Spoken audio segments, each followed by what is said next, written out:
Hi, and welcome to Stamp with Ginny. Today I'm going to share with you this fun little Woolly Friends Valentine box that holds 2 Kit Kat bars for somebody special. I've used the Woolly Friends stamp set and coordinating punch that you can find in the Jan-Apr Mini Catalog. So let me set this aside and I'll show you how to get started. I'm going to start with the scoring for this project, so I'm going to set the long edge across the top of my scoreboard, and I am going to score at 3.5 inches and then 4.5 inches. At this point I'm going to turn it and I'm going to score at 1 inch and 2.5 inches. And at this point I can put my scoreboard to the side. I'm going to bring my paper snips in now, and I am going to cut on this first score line until it intersects, and then on the second score line. And at this point I'm going to take a little wedge out of the center on each side. I'm going to flip it over and repeat. Now that I have my cutting done, I'm ready to fold on the score lines. So I'm going to take each one of those score lines with my bone folder and burnish.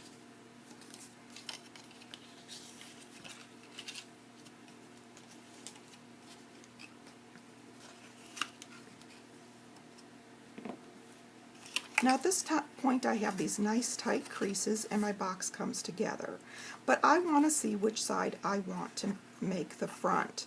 So I'm going to dry fit that and decide, and I've decided this is going to be my front. So I want to decorate this side.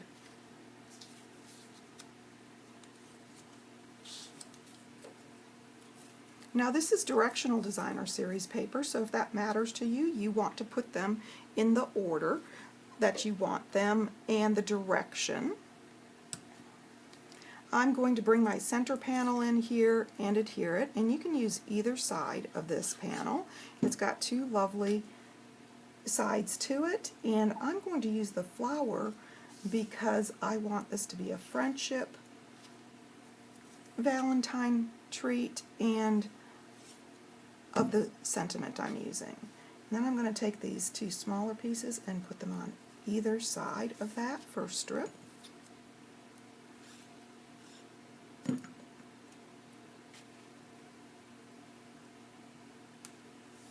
That completes my front, and I'm going to bring this back panel in and adhere it down.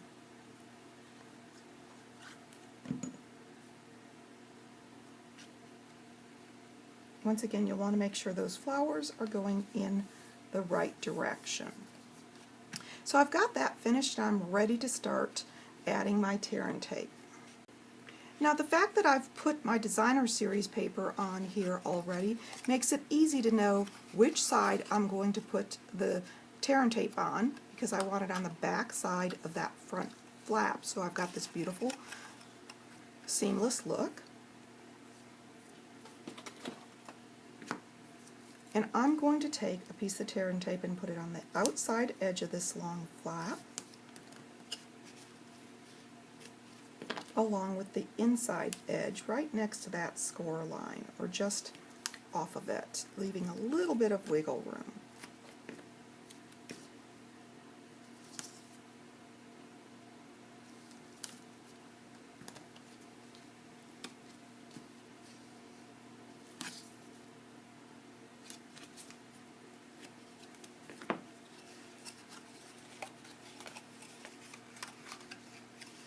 I'm going to turn this over now and add just a little bit of tear and tape to this flap.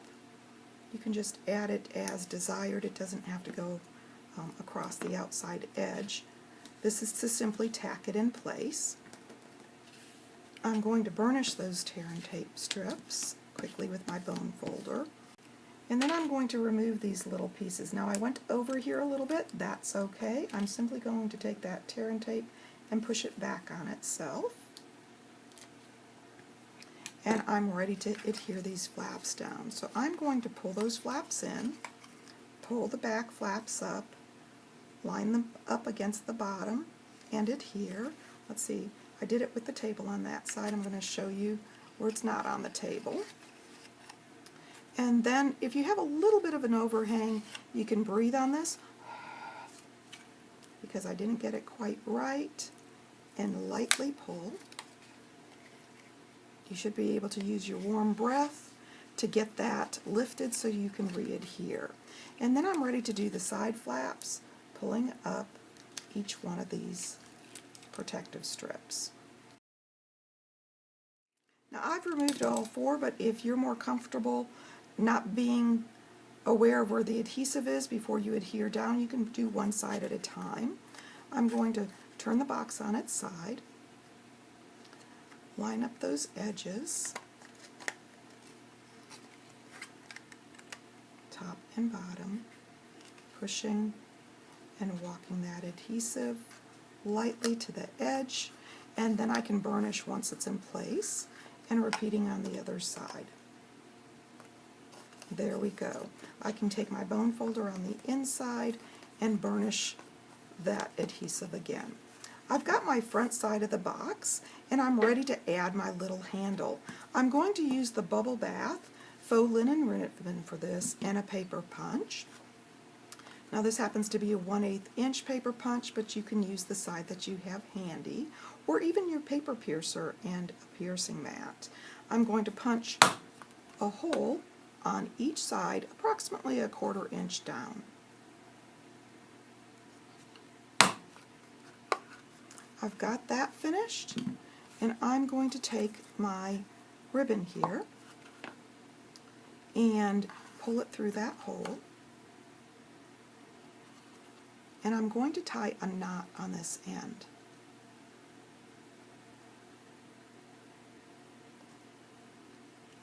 And check it against the hole. Now if you're worried about that coming out, you can add a little glue dot and tack that down, but I'm fine with that. I want to make my handle there about so long, so I want to leave a little bit, and I'll have the measurement on the PDF for you. And once again, pull it through that little hole.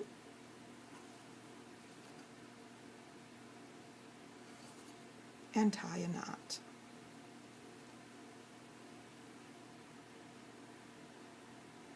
There we go. I can pull my handle up now and straighten it out nicely simply by twisting and turning that ribbon so that it lays down flat. So there we go. I've got my little handle. And I'm ready to decorate the box, making sure that I've got the front. So let me show you how I did that. I'm going to bring in my little lamb here, and I have set this up to fit right into the punch using my mask. So I'm ready to stamp. I'm going to bring this over to my basic gray, ink it up gently, and put it close to one side so that I've got a handle here, and stamp. There we go. I've got perfect placement there. And then I'm ready to bring in my little sheep body here, and you're going to notice one side has smaller scallops, the other has larger, which line up with the lamb's body perfectly just by twisting it a little bit and putting it in place. So I'm going to ink that up, and of course this is a solid image. If you have issues with your ink covering the whole image, try a little Versamark first, allow it to seep into the cardstock by holding it a few seconds, and then lift, and you've got this lovely image. Next I'm going to add the little hair on the top of my lamb, or the little puff, with my Bubble Bath, and then I'm going to take my little bell, line that up, and stamp on the collar. While I've got my ink out here, I'm going to bring in my sentiment, and I'm going to stamp it onto this 1/2 inch strip, like so. I'm going to leave a little bit on the end because I want to do a flag on that end. I'm going to bring in my Stampin' Blend just to add a little color to the ribbon, and then I'm going to add a line on the ears, the little nose, and I'm going to add a couple of cheeks there. And I think I'll do the legs on the lamb also, just to add a little color on them, since I've used my smoky slate. There we go. I'm ready to punch out my lamb. So I've got my punch here, and as you can see, when I flip it over, it's lined up with my images. That little tip, I'll put the video link on the top of your PDF for you. so that you can watch that if you'd like to see the little tip, and punch. Now I've got all the stamps on here. You wouldn't have to add the bow, but I've just done that for simplicity's sake, and I've got my little pieces all ready to go, and I can set that cardstock and the bow to the side. I'm going to build my lamb now. I'm going to decide where I want his head, and you can put it on one side, you can put it down lower if you'd like to, whichever you would prefer. And so I'm going to put this down a little lower, I believe. There we go, like that. But I'm going to put it on this side, so I'm going to just put a little touch of adhesive here so that I can move that if I need to. And I've got my little bell in place. And I'm going to puff up his little head, so I'm going to bring in 2 dimensionals. These are the mini. 2 of them right next to each other will fit perfectly right there. And I'm going to pull off that adhesive.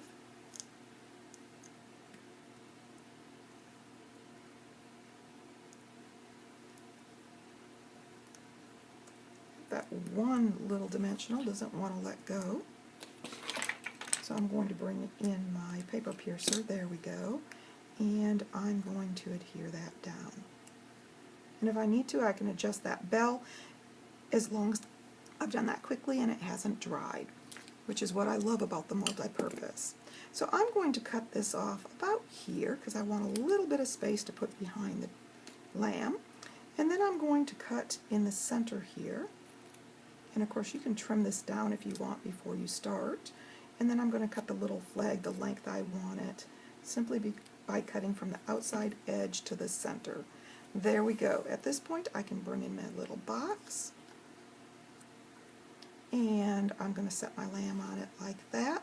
So I'm going to adhere this part down, and I'm going to do that with my mini glue dots. So I'm going to pick one up on the outside edge, and then I'm going to use my paper piercer to pick one up, and I'm going to put it on the outside edge of the box. What this does is simply allow me to judge where I want it to go and make sure the adhesive is where it needs to be. Let's see, the little lamb, and I just have to set that down, and I've got it.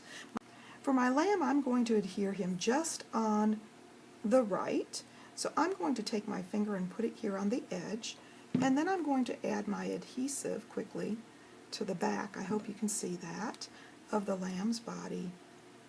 Set him down on that strip and hold him in place. And as you can see, no adhesive on the back. The lamb's exactly where I want him, and I've got this cute little treat box. I've built this little treat box for these fun little Kit Kat Valentine treats that I've got. Found these at the store, and they've got this poppy and flirty flamingo look, or pretty in pink, which I thought was pretty perfect for this project.